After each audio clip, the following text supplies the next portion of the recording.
Aloha Sangha, it's Brother Echo, and it is Wednesday, March 23rd of the year 2011, and this is day number 6 of the Totally Radical Juice Feast. Dude, how are you? I'm fine. What we're going to talk about today are some of the fundamentals and the basics of juicing. So, we're going to start at the very basics. The things that you can do to make your life easier, to make juicing more fun. Lots of energy today, feeling really good. Got up about 7:30 today. I didn't make a juice first thing in the morning because someone was sleeping, so I had to make a quiet drink.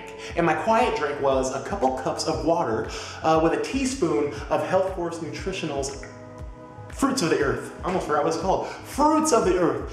Shut that up, drank it down, and I was out the door. But before I could head to the farmer's market, I had to dispose of the previous night's fruity mess of bags from juicing, all the fiber and stuff. I didn't compost, and I already given myself enough guilt about it, so don't go there. Dump this stuff from the juicer. I know.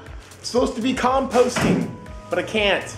And I was dumping it all over the place here, and it's just too much. Look, don't judge me.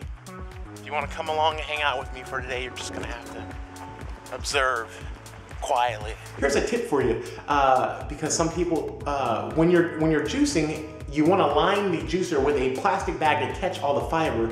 Then you want to tie it off, and then you can set that in the refrigerator instead of the trash, because if you put it in the trash, it's gonna stink.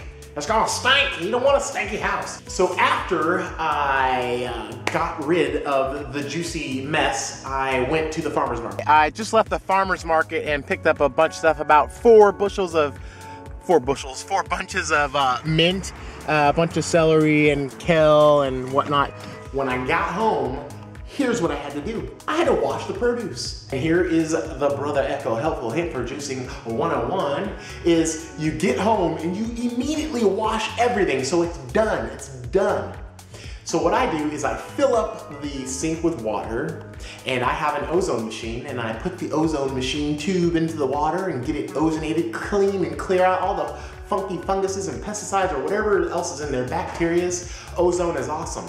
So I ozonate the water, then I put all the produce in the water and I let it soak for about an hour. I just wanted to show you guys really quick what I'm juicing for the morning. Here I just have the tops of 2 whole stalks of celery, the celery greens, 3 cucumbers, I have a half a jalapeno, a bunch of chopped up ginger, 3 apples, 2 green and 1 like Gala or Fuji, 1 Meyer lemon, a bunch of mint, beet greens. That is what my morning breakfast, that's my breakfast right there.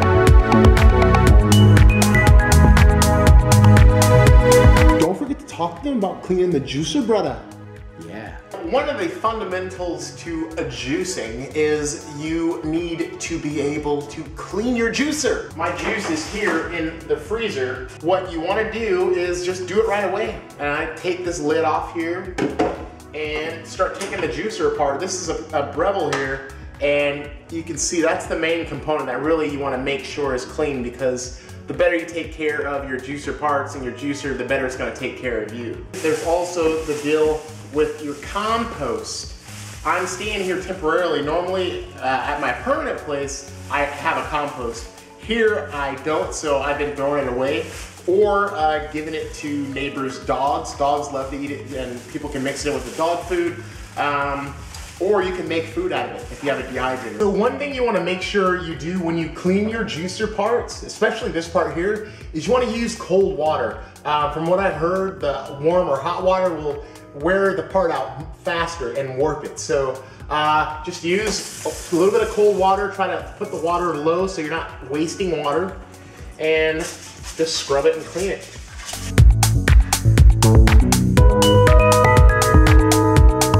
You can see it's much better. I can see the camera now through the screen, so that's clean. As far as the other parts go, you know, it's really simple on this particular juicer.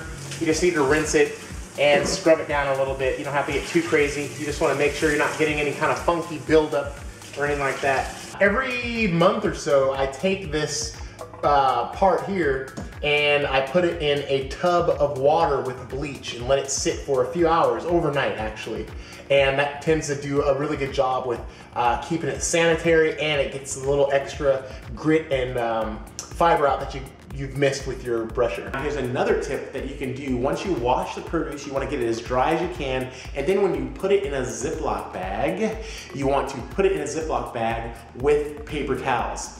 A lot of people will just throw their produce in the refrigerator and it gets wilty and goes bad, and then juicing becomes a task because you can't keep your produce fresh. There's some really easy things that you can do to keep it fresh. I get the kale here, you see how it has the stems here. I'll tend to break off the stems and put the stems in a separate pile. And so now I have these nice, easy, flexible leaves here. I have used this particular Ziploc bag probably about 10, 12 times. So I get at least 20, 25 uses out of one Ziploc bag. What you wanna do is store your produce in the Ziploc bag. But one thing you can do to keep it staying fresh longer is put in some paper towels. And the paper towels, what they do is soak up the moisture.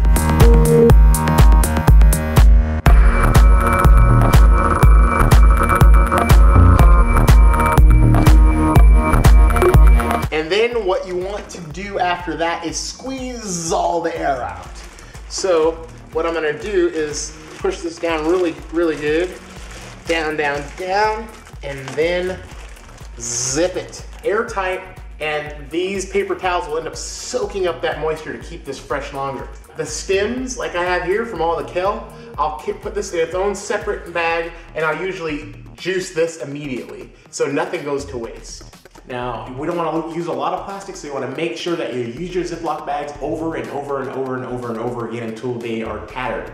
So there are your tips right there. Your produce to make your life easier and to get into good habits. When you get home from the farmer's market or from wherever, you take that produce and you wash it right away. If you don't have an ozone machine, fill the sink up with water, put your produce in there and get it clean. You can get some grapeseed extract if you want and put that in there and use that to wash the veggies and let it sit and soak for a little bit. Then take it out, let it dry, and then put everything into a Ziploc bag with paper towels to soak up that moisture, and then put it in their fridge to store it away. It's gonna keep your produce fresh and tasting good. That's pretty much it, you guys. I hope that helped. Are you ready? Are you ready to go on your way to being a juicy god? I'm sure you are. You're already there. That's it for today, guys. This is Brother Echo. It's day number 6 of the Rasanga Totally Radical Juice Feast, dude, and I bid you a good evening. Goodbye. Oh, goodbye. Namaste.